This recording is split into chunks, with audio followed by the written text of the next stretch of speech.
Okay, continuing on with our, after we wrote in our motion to remove Judge Mary Mahler from our case, then she sent us some documents and a letter.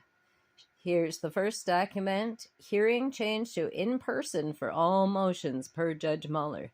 Now remember, they're going back and forth with remote hearings, Zoom hearings first, then they want in-person hearings. Weiler tried to get us where we did go to the in-person hearing, and then they changed it back to remote.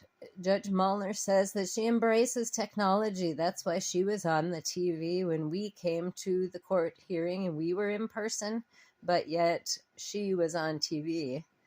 Now, after that, she didn't like that, and she is ordering us all in person for all motions. Okay, well, once again, those are motion hearings, so that doesn't mean pretrial, discovery hearings, evidence hearings, other ones. So, okay, we'll move on with that. But moving on, after we wrote that 13 page letter to recuse her, she wrote us this letter. And later, maybe if I remember, you'll see in the next court hearing, she said that she doesn't write letters. But here's a letter from her. So, January 24th, 2023. Remember, we sent the notice, the motion to remove her January 20th, so 4 days later. A little retaliatory, I would say. Lower Green Acker versus Morrison County Sheriff's Department. Okay, this went to us and the attorney, Kelly. I was contacted on Wednesday, January 18th, 2023, by a colleague who advised me that there were YouTube videos posted on the internet that she reviewed and opined a court hearing that may have been covertly recorded because my name was referenced in the title to the video and she recognized my voice. She provided no additional information. I Googled my own name and the search engine directed my attention to a YouTube video, which was apparently 9 seconds in duration. Okay, so remember, this is the judge. She Googled her name and went on to our YouTube channel to look up some things. This is unethical, unprofessional, and against the canons. I opened one video and immediately recognized the video was from 12/21/22 scheduling conference in the above captioned matter. Because of what can be observed in this video, including a brief image of Ms. Acker and Mr. Logreen's voice louder than all others, it appears as if Mr. Logreen may have been the individual who recorded the proceeding. Okay, so they can see a brief image of Michael's voice. That's interesting. I expressly recall there was no one else in the courtroom observing the hearing besides both plaintiffs, defendant's counsel, and possibly court staff. Well, she didn't know for sure who was there because she was on TV. A security officer was at the door. Oh, and she forgot to mention that Mr. Wunderlich was also at the door. Scott Wunderlich, my former attorney who harasses and stalks us. I immediately contact the 7th Judicial District Chief and SCOA Legal Division for guidance on how to address the unauthorized recording of the hearing. It has been represented to me that there may be additional videos all posted from the same account, Judge Mary Mahler Scheduling Conference for Educational Purposes, Part 1 of 3. YouTube.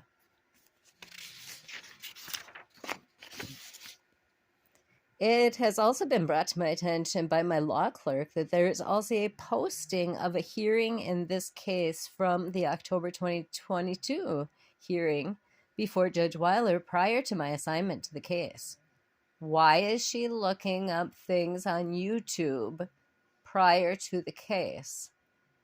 Once again, unprofessional, unethical, violation of canons for the judicial code of conduct. The foregoing information may be considered ex parte communication. See, it is unauthorized ex parte communication, and she just admitted to it. That is also against the canons, violations of the canons. Although when it was conveyed to me, I nor the caller had any information regarding what case, if any, or how long ago it allegedly occurred. She knew exactly what case this was about, and that's why she brought it to everybody's attention. Specifically, Rule 2.9b sets forth my obligation upon inadvertently reviewing an unauthorized ex parte communication about a court case. So she's saying that she has an obligation to talk to her superior if she feels there may have been some unauthorized ex parte communication about a court case. In accordance with the rule, I am notifying both plaintiffs and defendants' counsel of the communication. That's why she had to notify us. Also, in accordance with Rule 2.9b, I am providing both parties with an opportunity to respond to this letter. Both parties have 7 days from the date of this letter to respond if they so choose.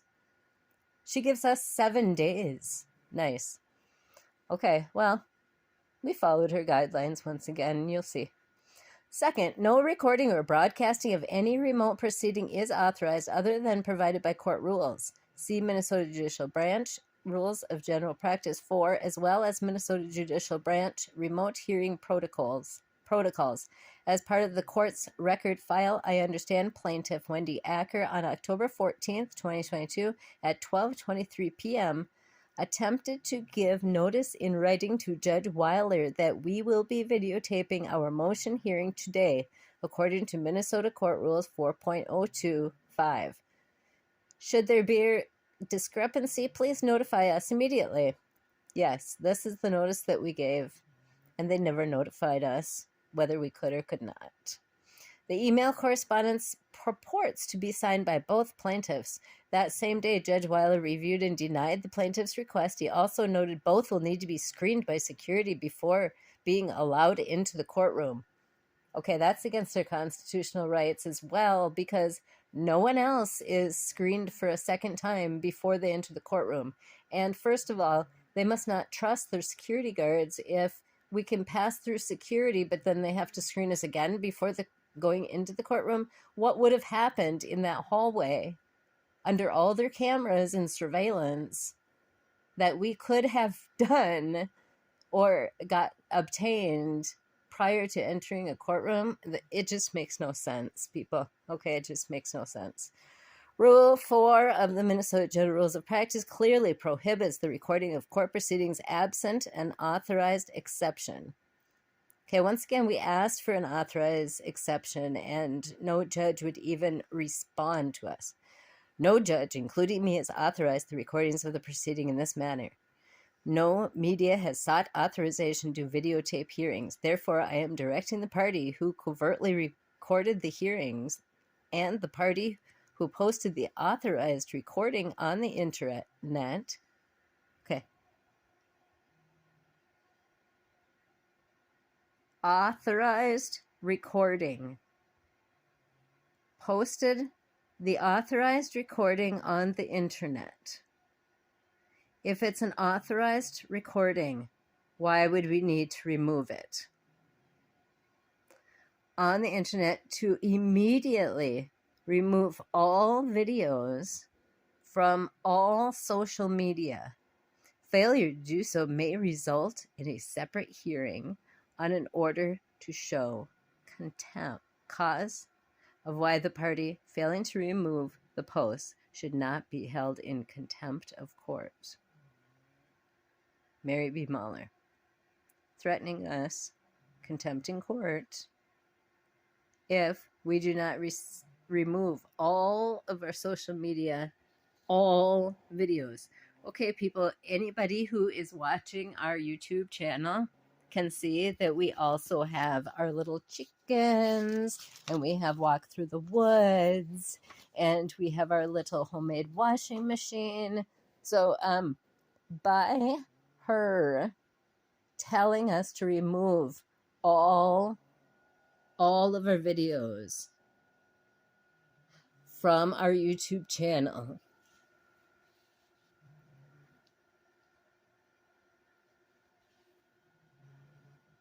We did not covertly, okay, I'm just kind of focusing on this part, but we did not covertly record it. First of all, that court hearing, it was in plain view. We did not hide a camera. So we just want viewers and everyone to know that. But by telling us to remove all of our YouTube channel, that is called prior restraint. That's preventing us from making any future videos, and that is a federal violation as well. Okay, so after she wrote us that letter, of course, we had to write one back. And we wrote one to, okay, so we got that back to her within 3 days, and a response. She wanted it in 7 days. We got it in 3 days back to her. 13 pages. Guys, I know this is a lot of work, and I am exhausted by all this paperwork that we have to go through, but I want you to know that it is worth it in some ways, okay? We have gotten 2 judges removed up to this point, and we are still in a court case. All of the judges, everybody has said, we still have a case. We have a court file number, and we are attending hearings. So it's not for all of a loss. Even if we do lose, we'll come to that point when it comes to that point. But we are looking at these small things as wins and knowing that we are smarter than them. And I'm talking to all of the citizens of the United States. We are smarter than them, than the courts, than the governments. They look professional. They try to act professional. They try to cite laws. But if we know our laws, we can come right back to them and tell them what it is that they're doing, that they are not conducting themselves according to their laws. Okay, I don't want to get too much into this or say too much. We sent our response back to her boss, Sarah Hennessy, at the Stearns County Courthouse. Mary Mahler is based out of the Stearns County Courthouse, which is still the 7th Judicial District that Morrison County is involved in too. Once again, our court hearings are at the Morrison County Courthouse with Judge Mary Mahler. Okay? Their attorneys is Julia Kelly is the only lady who attended any of their hearings. And nobody from the Sheriff's Department has attended any hearings, which I think that would be, that should be against a violation of the standards too, and should allow us to have default because they didn't show up, but we have to show up for everything. The Judicial Standards Board, we sent this to, and Keith Ellison, the Attorney General. Judge Mahler, Judge Hennessy, Ms. Kelly, Judicial Board, Mr. Ellison. This letter is response to Judge Mahler's correspondence letter dated 1/24/23. Background information.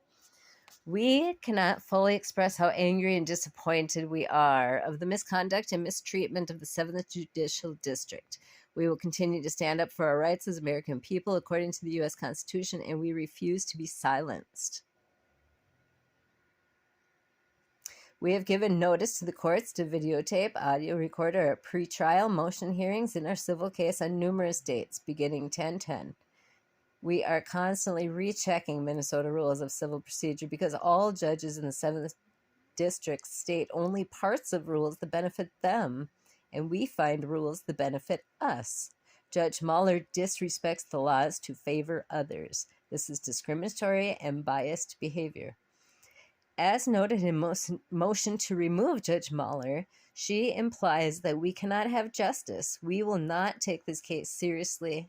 She will not take this case seriously if we don't have an attorney. Judge Mahler admitted she did not review all files in the docket. She was unaware of our granting of informa pauperis. She has discriminated us based on socioeconomic status. We have been unfairly treated as civil litigants in our case by the judges from the 7th Judicial District, as stated in all documents filed There are patterns of impropriety that directly affects the due process of the proceedings, jeopardizing the integrity of the judiciary. We do not feel safe in the Morrison County Courthouse, as this is the home of the defendants. We are continually threatened and harassed by our abusers every time we have an interaction or correspondence with Morrison County. As stated in Motion 12-1722, we demand our case be reviewed by the Supreme Court. Affirmative showing of intentional prejudice, bias, and improper misconduct. Judge Mary Mahler must recuse herself or be disqualified from Case 49 CV 22-1136 pursuant to Minnesota Rules of Civil Procedure 6303, 6302, Minnesota Statutes 542, 16, and Canons 1 through 5 of the Model Code of Judicial Conduct for U.S. judges.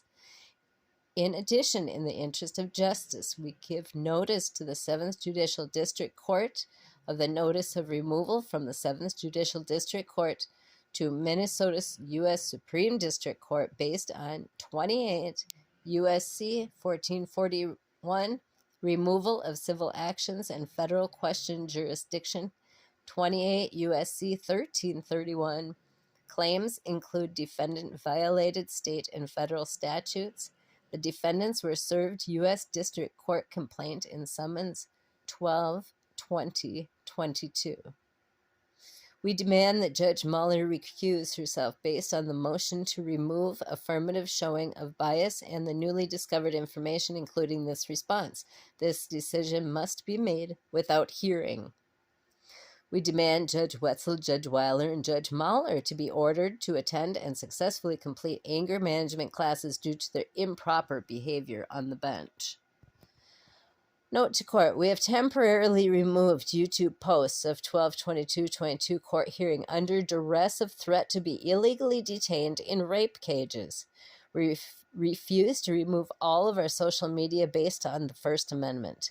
We demand any further notification from court to be cited as law regarding any removal of our social media platforms.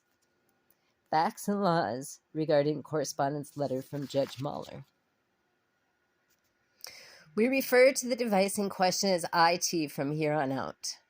12/22/22, we came to the courthouse with our video camera and notified court administration to notify judge according to general rules of procedure. We also notified court in previous documents that we would be recording our motions and pretrial hearings weeks in advance. We never received notification that recording was impermissible. Minnesota recording law stipulates that it is a one-party consent state. This means that in Minnesota, you are legally allowed to record a conversation if you are a contributor or with prior consent from one of the involved parties, barring any criminal intent. Minnesota Statute 626A02, there was no criminal intent and no intent to harass, as stated in title of said IT, for educational purposes. We are independent journalists documenting our journey through conducting our own private investigation and giving transparency to the public as Governor Walz promised to our state after the death of George Floyd, which Mahler is hindering our expression of free speech. Court administration walked to Security Officer Dave Kicker and asked him if we were allowed to videotape. He pointed to a sign which states no electronic devices beyond this point without prior authorization. Tony Athman, jail administrator, attempted to prevent us from videotaping the public areas of the courthouse. First Amendment rights violation, Minnesota Statute 609.746, paragraphs B and D, do not apply to law enforcement officers or corrections investigators or to those acting under their direction while engaged in the performance of their lawful duties. Minnesota Statute 626A02, IT was not improperly intercepted. We successfully passed through security. David Kicker clearly saw the IT and allowed us to enter. IT did not violate any hidden camera laws as IT was in plain view. We did not secretly record. in the court hearing with Judge Mahler gave consent by stating it was an open meeting and that media was allowed in her courtroom. She stated that she embraces technology in her courtroom. When Michael asked, even the media? Judge Mahler replied, everyone in public, yes, even the media. IT was mainly audio. IT was overtly open to public view. IT was inspected thoroughly and handled by Dave Kicker, who confirmed inspection, deeming us acceptable to enter the courtroom. Mahler is discriminating our use of technology. It is a pattern of the 7th Judicial District to apply laws that incriminate us, even in civil court, and refuse to admit any wrongdoing on their part. I just have to note that in the court hearing, the defendant's attorney, Julia Kelly, had a laptop connected to the internet that she was typing on and looking up laws as we were in the hearing. But according to Dave Kicker, no electronic devices are allowed beyond there. That means no electronic devices for Mike and Wendy, but it's okay for the judge and the other defendants and anyone else to have it. It is a pattern of the 7th Judicial District to apply laws that incriminate us. Scott Wunderlich was outside the courtroom as stated in our motion to remove Judge Mahler. In Judge Mahler's correspondence, she stated no one else was in the courtroom, but mentioned a security officer at the door. Mahler omitted the fact we asked for Wunderlich to leave because we did not feel safe. Shame on Judge Mahler for not standing up for our constitutional rights, as she took an oath to do on January 7th, 2019. Do solemnly swear or affirm that I will support the Constitution of the United States and the Constitution of the State of Minnesota, and that I will discharge faithfully the duties of the office of the District Court Judge in the County of Stearns in the State of Minnesota. Mahler violated her oath of office. And I just have to it might be 2020. I may have gotten that wrong, but I did copy off her oath. We do have her oath, and that's public knowledge to anybody who wants a judge's oath. It is unconstitutional for Judge Mahler to state, therefore I am directing the party who covertly recorded the hearing and the party who posted the authorized recording on the internet to immediately remove all videos from social media. In the correspondence, Mahler states the recording was authorized. IT was not covertly recorded. IT was in plain view. We demand you provide an explanation of the laws that allow you to threaten us with contempt if we do not remove all of our social media platforms and all 158 videos in all entirety, that we will be going to jail.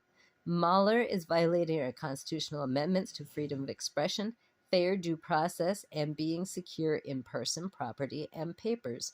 The bigger criminal act at hand is how to discipline Judge Mahler for violating her oath, the Judicial Code of Conduct, and unauthorized ex parte communication. If the court is always going to be focused on how to criminally charge Mike, there will never be justice for the misconduct that is occurring within the judicial system. Do you demand all civil plaintiffs to remove all social media platforms, or are you just discriminating us? The Eighth Circuit characterized resident Sally Ness's photography and video recording as speech.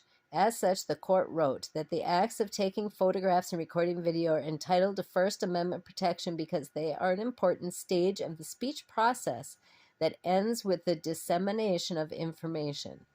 We are seeking protection to muzzle free speech. Stare decisis doctrine, Article 3, S. 1721. Stare decisis is the doctrine of precedent, under which a court must follow earlier judicial decisions when the same points arise again.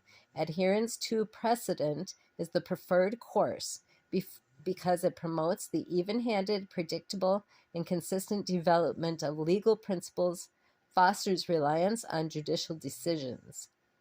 The First Amendment provides that Congress shall make no law abridging the freedom of speech. Alonis versus U.S. The Minnesota Government Data Practices Act, Minnesota Statute 13, is a state law that controls how government data are collected, created, stored, maintained, used, and released, disseminated. The MGDPA sets out certain requirements relating to the rights of the public to access governmental data and the rights of individuals who are the subjects of government data. The MGDPA gives specific rights to individuals who are the subjects of government data. One of these rights is the right of the data subject to access data about him or herself. The subject has the right to have copies of all public and private data about him or herself. We demand transcripts of the hearing, 1222, as requested in motion to remove Judge Mahler for transparency and according to Minnesota Statute 13. We have requested transcripts of hearings and have not received any reply. This is a violation of the Minnesota Data Practices Act. In her correspondences, she proposed an order to grant the defendant's dismissal, yet there is still a motion hearing for February 22nd, 10 a.m. on schedule. This was set as a default and relief hearing as motioned and served correctly 12/14/22. If a hearing on February 22nd is required, it must be remote and must address default and relief. It is not a hearing to discuss dismissal or the proposed dismissal. Defendant's attorney, Julia Kelly, did not make the motion within the timelines according to Mahler's scheduling order. Dispositive motion shall be filed and heard by the court at a hearing set for February 22nd via remote. Hearings must be filed and served in accordance with Rule 115 of the Minnesota Rules of General Practice. Dispositive motions must be filed with the court at least 28 days before the hearing. Okay, so after looking back at that, I noticed that I did make a mistake. They did file it within time, and that's why the motion to dismiss was heard at the motion hearing on February 22nd. Okay, going down to the next paragraph. Judge Mahler admits she was involved in unauthorized ex parte communication. It is unclear when it was conveyed to her and how long she held this information, to whom it was disseminated prior to informing Judicial District Chief and SCOA Legal Division. There were 2 unauthorized ex parte communications mentioned in the correspondence. We do not believe for 1 second that the caller, the law clerk, colleague, or Judge Mahler did not know about the court case when speaking about YouTube videos. This glares bias and impartiality. In Canons 2.9b, if a judge inadvertently receives an unauthorized ex parte communication bearing upon the substance of a matter, the communication should be noted as received and returned to the sender without review by the judge. Okay? That's what the canon says. Did she do that? No, she did not.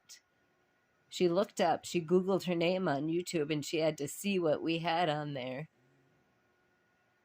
She didn't find out the information and give it back directly and tell us, I found out some information, but I don't know anything about it. No, she Googled it, and she's not supposed to do that. If a judge inadvertently reviews an unauthorized ex parte communication bearing upon the substance of a matter, the judge shall make provision to notify the parties promptly. Okay, and that's why she did notify us. Okay, then she discussed another video. The judge may consult with other judges on pending matters, but must avoid ex parte communications on cases with judges who have previously been disqualified from hearing the matter, and with judges who have appellate jurisdiction over the matter. Okay, Weiler was previously disqualified from this case, and we believe that there's ongoing unauthorized ex parte communications within the 7th Judicial District. So between Mahler and Weiler, I'm sure they talked about our YouTube videos, is what we're trying to say.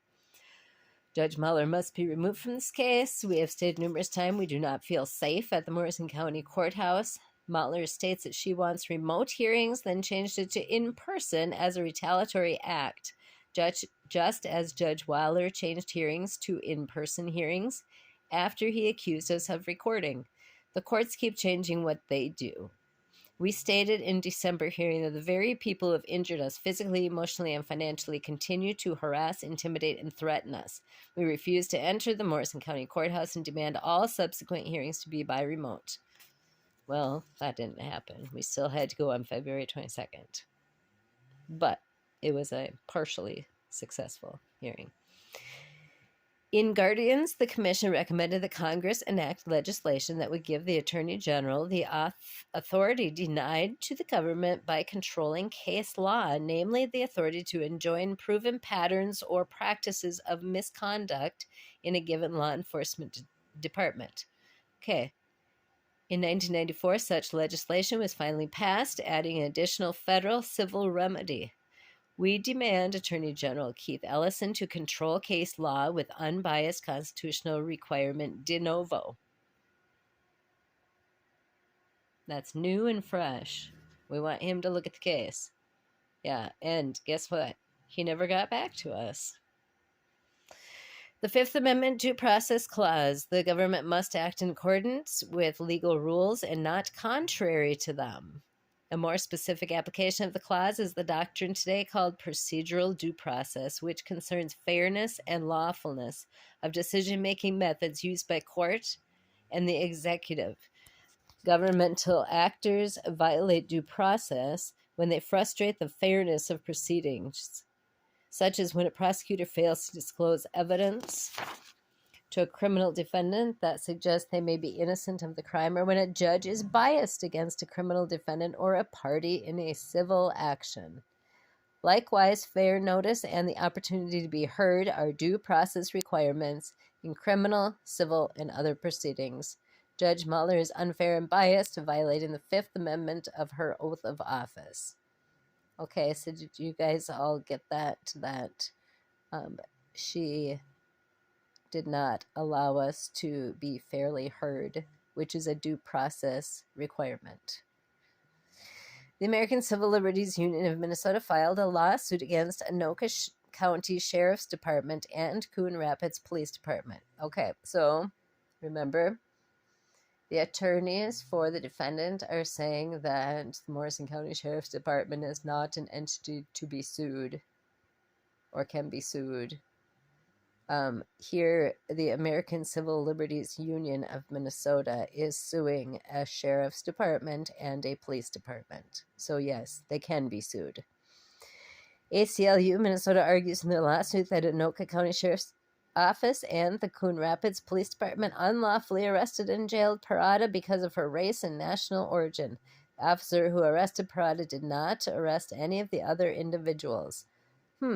Similarly, did not arrest Lucas Witashik for violating the HRO, but arrested us. We were unlawfully arrested based on discrimination, and the other individual was not arrested, Lucas Witashik, that we were talking about. This case proves that the county sheriff's department and police departments are subject to be sued based on federal violations of the U.S. Constitution. Awards involving non-fatal injuries range from a high of over $7 million to a low of $30,000, with the average recovery being in excess of $656,000. Okay, so that could be our low amount that we might look at, $656,000. While every police misconduct case is unique, these cases show a high range of recoveries and could be used to convince an opposing counsel or judge that a high claim is within the range of previously awarded damages. LA County approves nearly $50 million in Sheriff's Department lawsuit settlements. The board approved settlements in 5 cases, with the largest totaling $16.5 million. Okay, those are a couple cases that we cited here. We must be fully heard according to law. Should the case be dismissed, we will appeal. We have stated facts and laws that require us to be in default. And wait a minute. Missed a part here. Let's go back there. We have stated facts and laws that require compensation for our losses.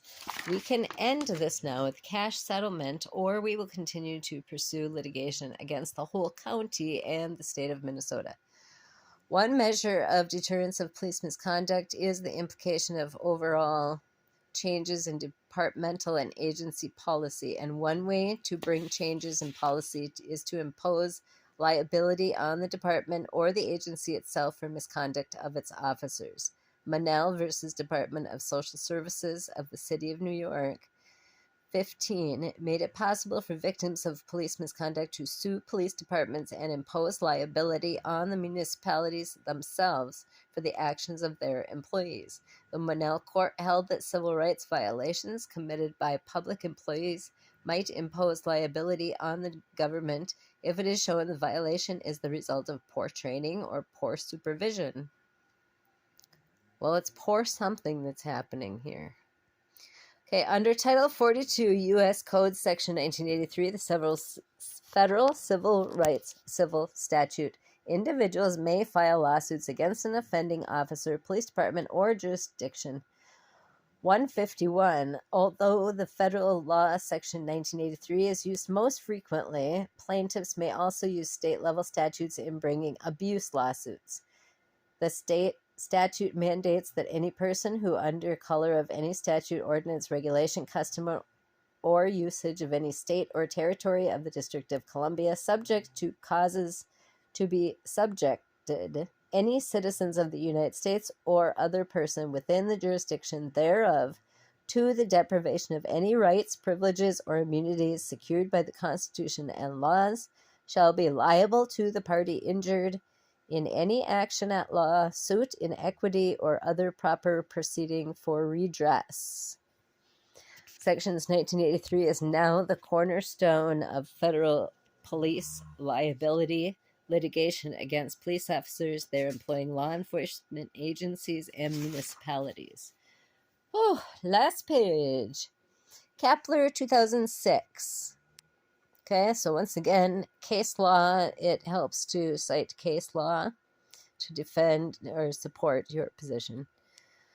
As an historical artifact of this case law as to pleadings practiced to this day, Section 1983 cases are often filed in federal court with the caption listing the names of individual officers instead of listing the names of municipality as the party defendant.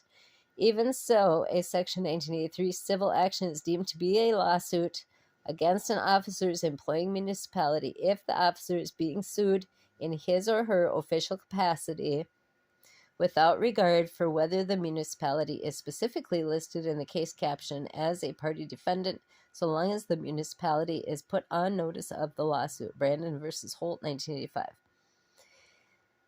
So we have served them, and we named them. We named the sheriff himself. We named, actually, in our federal lawsuit, which you will see in upcoming videos, we named 18 defendants specifically and under the capacity within their department that they are serving. In conclusion, Judge Mahler in the 7th District is in violation of protecting our constitutional rights and must be disciplined. Please, we beg you, in the interest of justice, to fairly judge this case according to laws set forth by the United States Constitution. We hold these truths to be self-evident. That was our response to her letter that she sent us. The next video will be about the court case on February 22nd that we attended. Thank you for watching. Please make comments, subscribe, and keep watching to support us. Share with any auditors or anybody that might be of interest in this case. We appreciate all you auditors out there. Thank you for watching, and keep watching.